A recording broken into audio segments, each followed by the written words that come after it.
சொல்லணும். அவரை அதுக்கப்புறம் அப்பா வாயை திறக்கல, சபையை களைச்சுட்டார், முடிஞ்சுட்டு.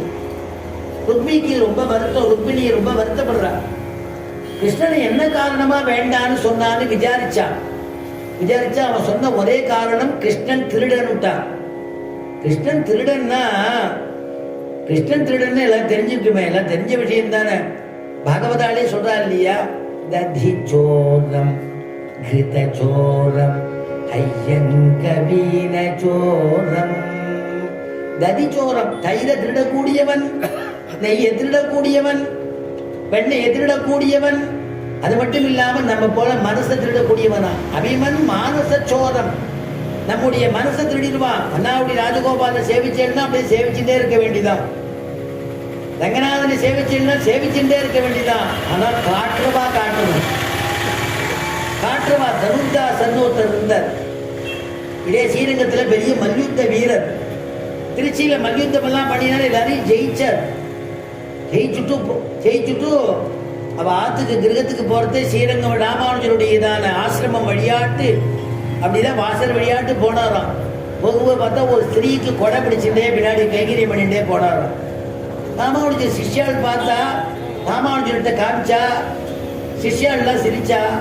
அவனுக்கும் கொஞ்சம் கோபம் வந்துடுத்து. இதுவோ நம்மளை பார்த்து சிரிக்கிறாளே, சரி இப்போ உடனே போய் கேட்டோம்னா கைங்கரியத்தில் தடைப்படும், இவளை கொண்டே ஆத்து கொண்டே விட்டுட்டு வந்து கேட்போம்னு கொண்டு விட்டுட்டு வந்து மரியாதையா கேட்பாளாம். அந்த காலத்துல நான் இப்படி கொடை பிடிச்சுன்னு போட்டே எதுக்கு சிரிச்சேங்க சொல்லுங்கோ, எதுக்கு சிரிச்சேன்னு சொல்லுங்கோன்னு கேட்டாலும். கேட்ட உடனே ராமானுஜர் சொன்ன, நீ தானப்பா மல்யுத்த வீரன், எல்லா இடத்துலயும் போஸ்டர் ஓட்டி இருக்கு, உன்ன மாதிரி ஒரு வீரன் கிடையாது, நீ போய் ஒரு ஸ்திரீக்கு போய் கொடை பிடிச்சிட்டு இருக்கியே, நியாயமா இது நீ கேட்டாராம்.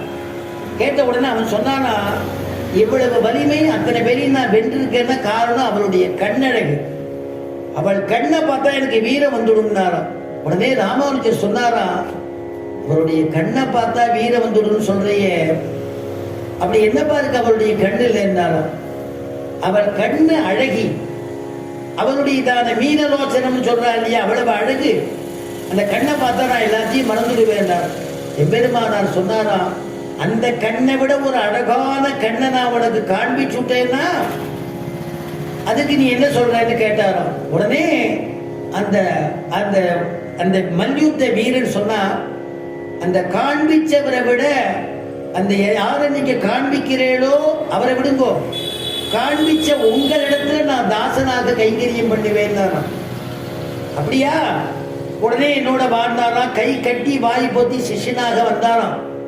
ஆச்சரியமாக ராஜகோபுரம் உள்ள நுழைஞ்சா, ரங்காரங்கா கோபுரம், ரங்க விலாசம், அனவரதமும் பஜனை திருநாம சங்கீர்த்தனம் பண்ணிட்டு இருக்கக்கூடிய இடம், ஆச்சரியமான ஆரியப்படா வாசல், உள்ள நுழைஞ்சா ஆச்சரியமான பலிபீடம், துவயஸ்தம்பம் எல்லாத்தையும் அப்படி பிரதட்சணமா போய் காயத்ரி மண்டபத்துக்கும் உள்ள நுழைஞ்சு அங்க போய் பார்க்கிறார் ஆச்சரியமான பெருமாள்.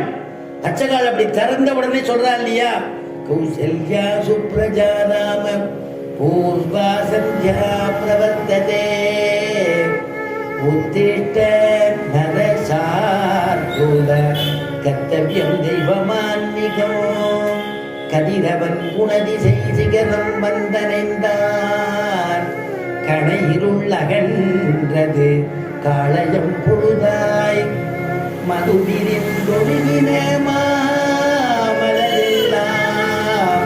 வானவர் அரசர்கள் வந்து வந்தீண்டி எதிர் திசை நிறைந்தனர் இவருடும் புகுந்த இருங்களி தீற்றமும் பிடியொடு முரசும் அதிர்தலில் அலை கடல் போன்றுளதெங்கோ அரங்கத்தம்மா பள்ளி எடுந்தருளாயே.